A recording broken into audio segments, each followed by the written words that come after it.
हमारा और आपका कोई जान पहचान नहीं है। ये तो केवल हमारे पिताजी ने आपके घर जाकर आपको स्वीकार करा है पहचान करके। चलो ठीक है, किंतु अभी हम आपके घर पर चल रहे हैं, वो हमारे लिए अपरिचित सा स्थान है। और उस जीवन काल में आप हमारे स्वामी के रूप में हमें मिल रहे हो, क्योंकि अभी तो हमको विश्वास नहीं है ना। भाई हम किसी क्या कंपनी में जॉब करने गए, वहाँ का स्टाफ कैसा है, उनके साथ मिस्टरेंगे, हम वहाँ पे करेंगे तभी तो पता चलेगा ना। अभी आपके बारे में ठीक है, भले सब कुछ हो गई हो, बात हो गई हो, लेकिन निस्तारना जीवन में आना वो अलग पहचान होती है। दुनिया दूर से दुनिया मीठा लागत है। जब आदमी जीवन में का प्रयोग आवत है तब पता लागत भैया मन कैसे होगा।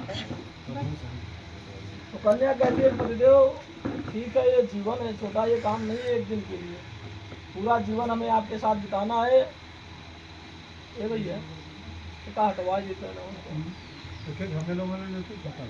खूब सराय दयागी बस ऐसे फैलाए थे अभी। तो कन्या कहती है पतिदेव हमारी कुछ जीवन की शर्तें हैं, यदि से आप स्वीकार करोगे तभी मैं आपके वाम भाग में आऊंगी। कन्या अपना प्रथम वाक्य कहती है तीर्थ व्रतोद्यापनमयज्ञदानम मया सह त्वं यदि कर्म कुर्या वामांग मायामि तदा त्वदीयं जगाद वाक्यम प्रथमम तुम्हारी। पहले वचन में कन्या कहती है हे पतिदेव इसके पहले आप अकेले कहाँ घूमते थे, मंदिर देवालय जाते थे या नहीं जाते थे, इसके बारे में तो हमें नहीं पता है, किंतु आज के उपरांत आज के बाद आप कहीं भी मंदिर देवालय दर्शन कर लिए जाओगे तो हमें साथ में लिवा कर जाओगे, क्योंकि आपके सिवा मैं किसके साथ जाऊंगी। ये अधिकार मैं आपसे मांग रही हूँ। आप कहीं जाना तो आप हमको साथ में लेकर जाना। कोई भी व्रत करना हो सकता है, कोई आप व्रत भी रखते हो किसी इष्ट देवता के नाम पर, तो अब आप कन्या को पहले सूचित करो कि भैया हम सोमवार मंगलवार व्रत हैं। जब बताओगे तो कन्या आपके लिए उचित व्यवस्था वैसा करेगी जैसा आपके गृहस्थी में उपलब्ध रहेगा सामान, उसके अनुसार आपके लिए। नहीं तो आप बताएंगे नहीं, कहीं से घूम के 10 बजे आए बोल दिए भैया हम व्रत हैं, अब वो आपके लिए खाना बना चुकी है। इसलिए कर्तव्य यह है कि आप पहले ही सूचित करो, एक दिन पहले आप सुबह सूचित कर दो। ऐसा करना स्वीकार हो तो भी कन्या आपके वाम भाग में आएगी।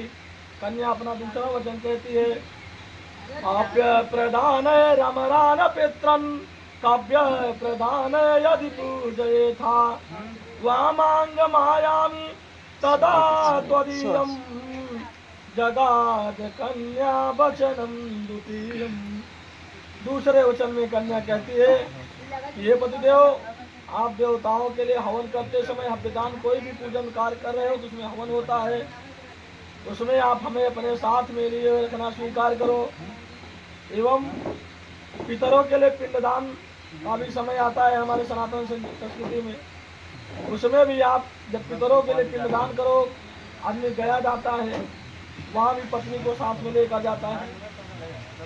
तो आप इन सब कार्यों में हमें अपने साथ में लिए रखना स्वीकार करो। कन्या तभी आपके वहाँ भाग में आएगी।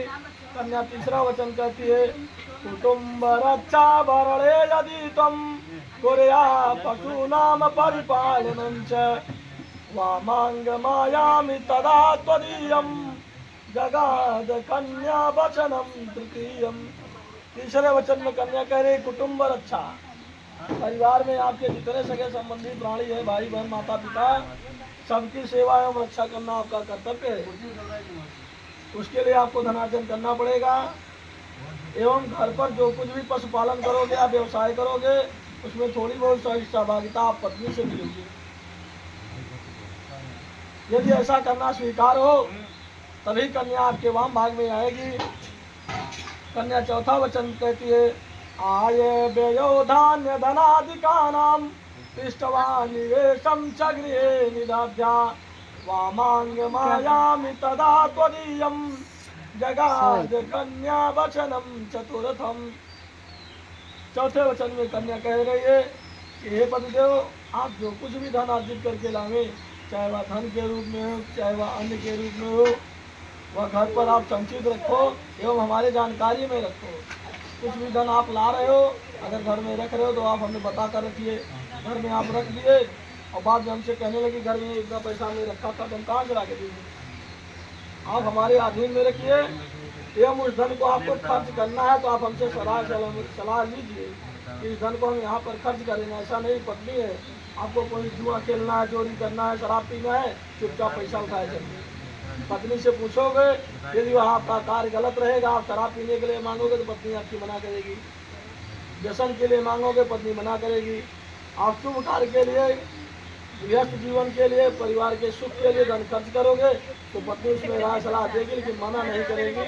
आप ज़्यादा खर्चा कर रहे हो, पत्नी कह देगी भैया दुर्गी कम खर्चा करा, ये सलाह देगी लेकिन मना नहीं करेगी। पत्नी का यह कर्तव्य है कि अगर पति घर में कोई शुभ कार्य कर रहा है, माता पिता की दवा के लिए पैसा खर्च कर रहा है, उनके भोजन पानी के लिए खर्च कर रहा है, पत्नी को उसमें मना नहीं करना चाहिए, ये धर्म है। पांचवा वचन कन्या कहती है, आय देवालया राम तड़ागकूपम वापी विदध्या यदि पूजयेथा वामांग मायामि तदा त्वदीयं जगाद कन्या वचनम च पंचमम। पांचवें वचन में कन्या कहती है कि हे पतिदेव, आप कोई भी नूतन कार्य करिए, नया कार्य, देवालय बनाइए, धनार्जन करिए, परिवार का भरण पोषण कीजिए, उसके उपरांत यदि आपका धन बचता है, आपका मन प्रसन्न है तो आप कोई धार्मिक कार्य कीजिए, किसी यात्रा पर जाइए, देवालय मंदिर घर पर है, नहीं है तो आपकी इच्छा है तो नया बनवाइए। अब आजकल जीवन में आदमी इसमें तो प्राचीन शास्त्र के अनुसार देवालय मंदिर तालाब दिया है, भैया आदमी पहले तालाब खुदवाओ, इनारा खुदवाओ, अब उसका तो प्रचलन है नहीं। आदमी नया बिजनेस कर रहा है, नई वाहन ले रहा है, नया घर बना रहा है, गृह प्रवेश कर रहा है, इन सब के पूजन कार्य में आप पत्नी को साथ में लेकर बैठकर करोगे तभी कन्या आपके वहां मांग में आएगी। कन्या छठवां वचन कहती है, देशांतरे वा स्वपुरांतरे वा यदा विदध्या विक्रयो तम वामांग मायामि तदा त्वदीयं जगाद कन्या वचनम च कष्टमम। छठवें वचन में कन्या कह रही, हे पतिदेव, आप गृहस्थ जीवन में धनार्जन तो प्रथम सबका उद्देश्य है, सबका कर्तव्य है। अब किस तरीके से होगा ये भविष्य तय करेगा, या तो आपका विचार तय करेगा, आप व्यापार करना चाह रहे हो या किसी प्राइवेट जॉब में जाना चाह रहे हैं, आपका गवर्नमेंट जॉब है, वो तो सिचुएशन हमारी होती है, हमें क्या मिलेगा ऑप्शन में। ये हो सकता है कोई व्यापारिक कार्य अपने घर पर ही कर रहे हो सकता है किसी अन्य जिले में उत्तर प्रदेश के जाओ, उससे हो सकता है आप किसी उत्तर प्रदेश छोड़कर किसी अन्य प्रदेश में जाओ। अब किसी का भाग्य है या उनको उसी सौभाग्य मिल रहा है, आदमी विदेशों में जा रहा है, जहाँ आपको भाग्य ले जा रहे हैं वहाँ आप जाइए, किंतु पत्नी से झूठ बोलकर नहीं, जहाँ दिल्ली में बतावा कलकत्ता में, ऐसा नहीं, जहाँ है जौन जॉब करत है उनमें का धन आपके मिलत बा और खर्च करे के बाद आप महीने में क्या आपकी बचत हो रही है वो पत्नी से आप शेयर कीजिए। अब तो कम्युनिकेशन आसान है, सबके हाथ में मोबाइल है, सुबह शाम बात होती है। अब पत्नी का भी कर्तव्य है, भैया पति को बता दे हमारे 25,000 तनख्वाह महीना बा, तो फोन ही कई दम का 25,000 भेज दे, बताओ परदेश में हुआ भी। हाँ, आजकल कुछ पत्नी यह हुए 25,000 सैलरी बन जाए तो हम 2,000 निकाल 22,000 भेजा, 23,000 कहाँ से पूछे भाई, खर्च तो वही करते हैं, मेहनत करते हैं ना कहीं तो स्वास्थ्य बने कैसे। अगर हो सकता है जॉब की जगह आप व्यापार कर रहे हो तो उस व्यापार को करने में, स्टार्ट करने में आपका धन व्यय क्या हो रहा है, एवं उस व्यापार को करने के उपरांत या कर रहे हैं तो आपको लाभ हो रहा है या हानि हो रही, जो भी हो रहा है आप अपने पत्नी से बताइए, सारी चीजें शेयर करना स्वीकार करो, तभी कन्या आपके वहां मांग में जाएगी। और कन्या 7वें वचन में कहती है, नासेवनीया यदि पारकीया स्वया भवोद भामिनी कामनीति वामांग मायामि तदा त्वदीयं जगाद कन्या वचनम च सप्तमम। 7वें वचन में कन्या कहती है कि हे पतिदेव, आज इस मंडप में उपस्थित सभी आवाहित देवता एवं आपके कुल के श्रेष्ठ प्राणी एवं हमारे भी कुल के माता पिता श्रेष्ठ जन यहाँ उपस्थित है। कल यह बात ना आवेगी, यह बात कही नहीं गई या पूछी नहीं। यही धर्म है। हमारे सनातन संस्कृति में प्रायः एक पत्नी एवं एक पति धर्म का प्रथा है। इसलिए आज के पहले आपका क्या जीवनचर्या थी उससे हमसे मतलब नहीं है, किंतु आज आप यह हमें वचन दीजिए, सौगंध दीजिए कि आप हमारे सिवा किसी पराई स्त्री को नहीं देखोगे। नहीं देखने का मतलब ये नहीं है कोई सामने से स्त्री आ रही आप आंख मूंद लोगे। सड़क पे एक्सीडेंट नहीं करवाना है, देखना है। आदमी कहते हैं ना संसार की जो भी चीजें हैं देखने के लिए बनी है, वो गलत नहीं है, लेकिन आदमी उसका गलत उपयोग करते हैं।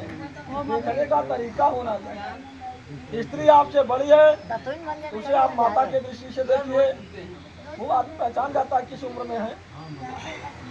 और आपसे बराबर उम्र की लग रही है, 2 साल 1 साल बड़ी छोटी, उनको बहन की दृष्टि से देखिए। किंतु बहुत ज्यादा छोटी है, कन्या है, उसे आप पुत्री के रूप में देखिए। देखने के लिए मैं मना नहीं कर रही हूँ पति को, आप सबको देखिए, लेकिन जो आधार पंडित जी ने बताया उस आधार से देखिए। यदि ऐसा करना स्वीकार हो तो मैं आपके वाम भाग में सता आ रही हूँ, स्वीकार है। और महोदय ये शपथ है अग्नि के सामने। आदमी विवाह के उपरांत ये व्यभिचार करता है, ये व्यभिचार बहुत बड़ा धर्मदंड है, करना नहीं चाहिए। भैया अगर जिस तरह कन्या अपना साथ वचन रखती है, इसी तरह वर भी अपने